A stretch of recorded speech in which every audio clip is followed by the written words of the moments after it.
couple of deals have gone down, Brad, over the last little while, since last week. The Nationals have signed Keibert Ruiz to an 8-year deal worth about $50 million. And this is interesting because he's really young. But he did play in 112 games last year with the Nationals, and he hit 251, 7 home runs, 36 RBIs, and he had a 1.7 F/WAR over those 112 games. I know the Nats have been really high on Keibert for a couple of years. Keibert. I called him Keibert. Oh yeah, you did. I am that tired. It's so good. But no, I know they've been high on him for a couple of years, right? So I don't think it comes as a huge surprise. That's a pretty team friendly deal. Yeah, it is. 8 years, $50 million. $50 million. Yeah, I'm pretty excited about it, but I don't follow the Nationals very much. Well, that's why we call them the Walgreens Nationals. They've just been so disappointing since 2019? Since they won the World Series, yeah, they haven't bounced back. All right, the D-backs. Here we are. You even got your D-backs shirt on today. Very cool.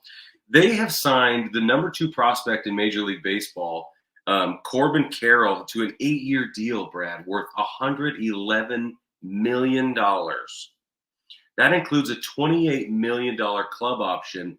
That's going to push his contract through to 2031 if they go with all of the different escalations and different things that they can do with the contract. That'll put him until he's 31 years old. It's pretty good. Because I think that they're probably that's about when he's going to taper off. And as the number 2 prospect, and what you say, just like a little bit of service time. 32 days of service time. So it is. So there's a couple things here that I think are really interesting. One, that they saw enough in those 32 days. They're like, okay, what he has the big league level is going to stick, right? But we're not so sold and confident on him yet that we're going to give him a long-term deal. Like Julio Rodriguez, halfway through his rookie season in August, got basically a lifetime contract. Pretty close, yeah. Right?